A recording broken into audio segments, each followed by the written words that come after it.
Au nom du Père et du Fils et du Saint-Esprit, ainsi soit-il. Mes bien chers frères, il y a des épîtres qui ne se présentent pas, et celui qui nous est offert dans la quinquagésime, tiré de ce fameux chapitre 13e, de cette fameuse première épître aux Corinthiens, de ce fameux Saint Paul, et de ceux qui ne se présentent pas, l'hymne à la charité. Sa composition est simple, en 3 parties, et délaissant la 3e, qui traite de la vie éternelle, attachons-nous aux 2 premières. Dans un premier temps, saint Paul nous enseigne la nécessité de la charité. Dans un deuxième temps, il nous en montre la grandeur de la charité étant la cause de sa nécessité. Et d'abord, sa nécessité. 3 phrases musclées, 3 phrases poétiques, 3 phrases qui suffisent déjà à faire entrer cet épître dans des hymnes et à désigner la poésie de son auteur. 3 phrases qui commencent par des si, qui impliquent saint Paul lui-même. Si je faisais ceci et que je n'ai pas la charité. 3 phrases qui portent tour à tour sur la parole, la science et la générosité. Et si j'ai la parole et que je n'ai pas la charité? Et si j'ai toute la science et la foi et que je n'ai pas la charité?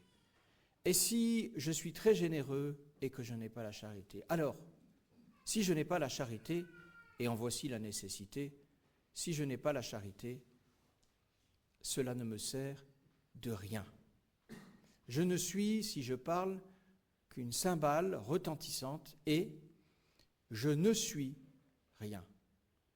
Si donc je fais tout cela et que je n'ai pas la charité, et qu'alors cela ne me sert de rien, c'est qu'elle est nécessaire. Et pourquoi est-elle si nécessaire? Être nécessaire, servir à quelque chose, c'est être un moyen. Être un moyen, c'est être ordonné à une fin. Et quelle est notre fin, mes bien chers frères? Oh, nous en avons beaucoup, mais il y en a une qui domine toutes les autres, c'est la vie éternelle, dont la 3e partie du même épître traite. Ce qui me sert vraiment, c'est ce qui me sert au ciel. Ce qui me sert, mais qui ne me sert pas au ciel. À quoi cela me sert? À pas grand-chose, autant dire à rien du tout. Tout ce qui me sert et qui me sert au ciel me sert vraiment. Tout ce qui me sert sans me servir au ciel ne me sert, à vrai dire, de rien. Or, si je n'ai pas la charité, rien ne me sert pour le ciel. Pourquoi? Parce que servir pour le ciel nécessite, dans l'âme de celui qui fait quelque chose, l'état de grâce. Vous savez qu'on ne peut pas plaire à Dieu sans avoir dans le fond du cœur la grâce habituelle, la grâce sanctifiante, qui nous rend les amis de Dieu, qui nous rend les temples du Saint-Esprit. Si nous n'avons pas la grâce sanctifiante, rien de ce que nous faisons sur terre ne nous sert pour le ciel. Et si nous avons la grâce sanctifiante, tout ce que nous faisons sur terre, que nous faisons de bien, nous sert pour le ciel. Elle est le principe absolu. Sans elle, notre vie a son sens, n'a pas de sens. Avec elle, toute notre vie a un sens. Ça, c'est vrai de la grâce habituelle, mais jamais il n'y a la grâce habituelle sans qu'il y ait la vertu de charité.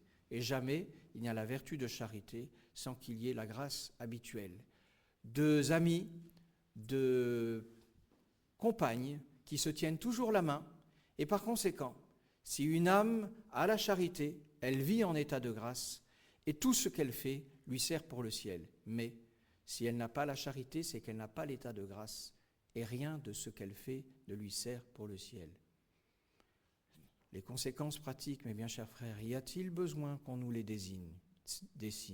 Y a-t-il besoin qu'on nous les traite en large et en travers? Est-ce qu'elle ne se résume pas à cette exhortation 1000 fois assénée par le prêtre, par le sacerdoce, à l'ensemble du peuple chrétien qui lui dit « Gardez l'état de grâce, retrouvez l'état de grâce si vous l'avez perdu par le péché mortel, Orientez-vous vite, franchement, bellement, saintement, simplement, humblement vers la confession qui vous rendra ce qui fait que votre vie sert à quelque chose. Car tant que vous ne l'avez pas retrouvé, cet état de grâce, alors votre vie ne vous sert de rien. Et il n'y a pas d'exception. Il n'y a pas de personne sur terre qui fasse exception à ce principe. Il n'y a pas d'âme sur terre qui puisse se glisser entre ces vérités de foi pour trouver un moyen de plaire à Dieu et de se sauver alors qu'elle vit hors de sa sainte charité. Non, il n'y a pas de moyen. La vérité est universelle et elle nous ramène à notre commune nature, à notre même état de créature et à notre même humilité.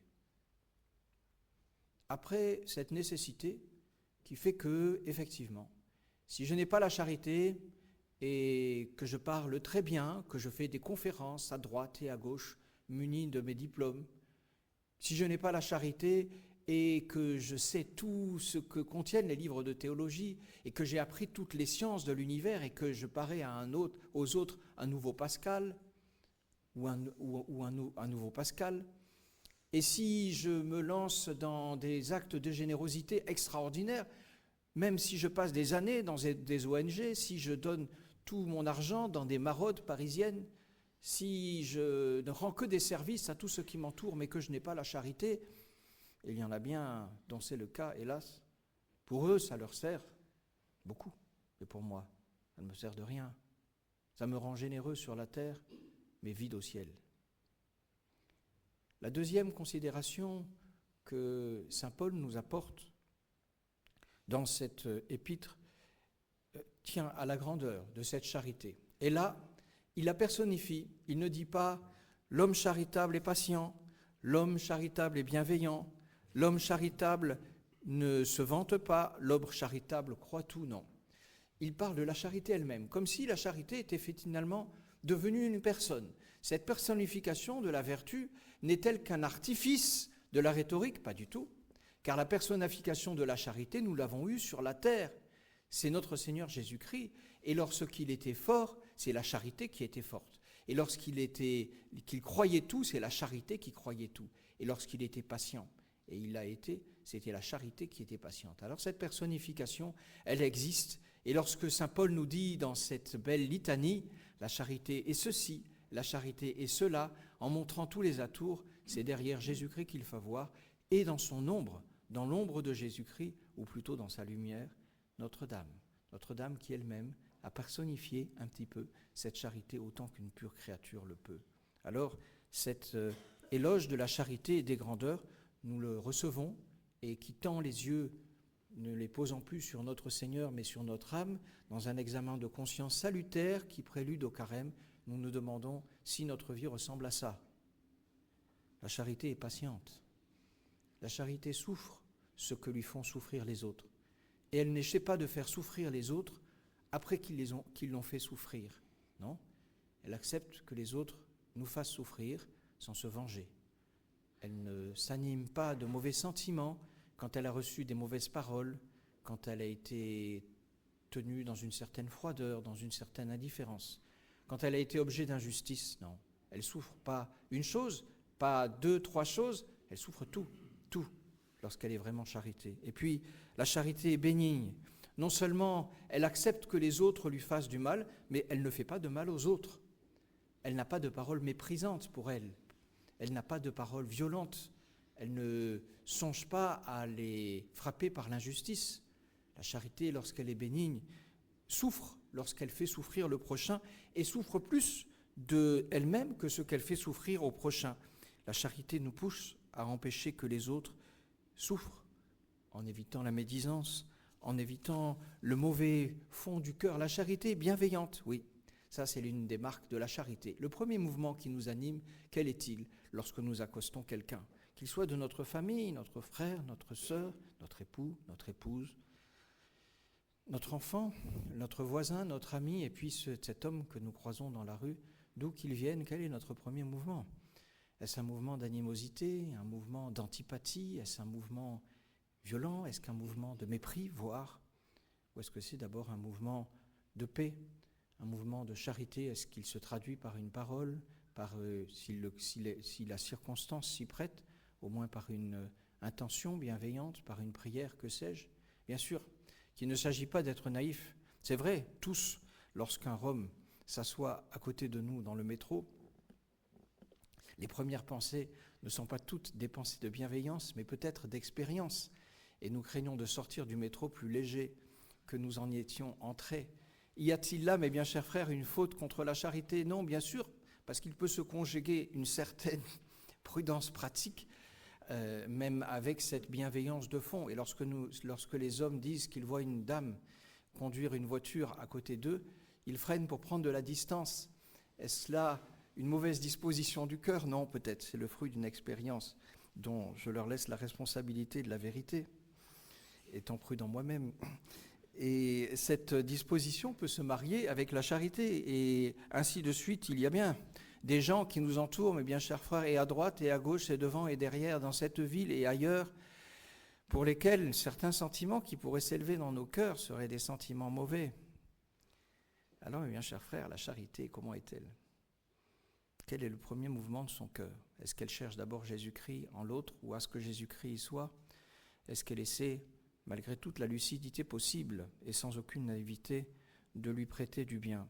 La charité ne s'enfle pas parce qu'elle aime l'autre. Lorsqu'on s'enfle, lorsqu'on se prend trop au sérieux, lorsqu'on essaie de dominer les autres, lorsqu'on essaie de faire en sorte que le volume de notre mousse de reconnaissance, de notre mousse de réputation supplante le volume de la mousse des autres, lorsqu'on essaie que notre place soit la plus grande et qu'elle s'impose aux autres, c'est finalement toujours au détriment de la place des autres. Et la charité, vraie, celle qui émane de Jésus-Christ, aime à donner de la place aux autres. Elle aime à faire vivre les autres dans un espace suffisant pour leur personne, pour leur cœur, pour leur vie. C'est aussi cela, de ne pas se vanter, ne pas s'enfler, ne pas chercher son intérêt, et elle ne croit pas le mal, elle ne pense pas au mal. La charité, c'est encore l'une de ses marques. Lorsque l'autre agit devant nous, est-ce que nous pensons d'abord à des mauvaises intentions? Est-ce que les actions qu'il fait, aussi bêtement ordinaires puissent-elles paraître, nous ne les portons pas sur le coup d'une mauvaise intention, d'une intention pernicieuse? Est-ce que nous pensons d'abord au mal? Le dernier qualificatif, le dernier éloge que nous donne saint Paul est que la charité supporte tout. Et on l'a parfois interprété comme la patience, mais ce serait une répétition, et certains pères de l'Église l'excluent. Non, supporter veut dire autre chose, ça veut dire soutenir. La charité, c'est ce qui soutient, elle soutient tout. Elle est le fondement de tout. De tout quoi? Là, l'imagination du chrétien est laissée à elle-même. Est-ce qu'elle est le fondement des autres vertus? Est-ce qu'elle est le fondement de notre existence? Est-ce qu'elle est le fondement de notre vie chrétienne en général? Interrogation demeure. En tout cas, il est vrai que nous sommes comme portés par la charité, que si elle était ôtée de notre cœur, alors nous serions plus soutenus par rien, et ce serait le véritable séisme, la faille dans la terre qui s'ouvre béante sous les pieds de notre âme et qui nous laisse tomber là où on ne cesse jamais de tomber sans jamais s'arrêter. Alors demandons au bon Dieu de comprendre cette grandeur de la charité, et ne soyons pas étonnés que c'est le même, le saint, qui aime Dieu et qui est si bon envers le prochain. D'où cela vient-il? Que dans l'histoire de l'Église, les saints qui ont si tant aimé Dieu soient ceux qui ont le plus aimé les hommes. C'est parce que Dieu aime les hommes. Et que celui qui aime Dieu, Dieu lui donne à lui sa propre charité. Et il finit par ressembler, comme à son insu, comme à son corps défendant, à celui qu'il a contemplé et auquel il a demandé la ressemblance. C'est la raison pour laquelle le programme nous est donné aujourd'hui, mes bien chers frères. Comprenons cette nécessité, comprenons cette grandeur et ouvrons notre cœur afin que, ne serait-ce qu'un peu, cette charité dont Jésus-Christ fut l'incarnation rentre dans nos âmes, dans les premiers pas que nous allons faire dans cette sainte période quadragésimale. Ainsi soit-il. Au nom du Père et du Fils et du Saint-Esprit, ainsi soit-il.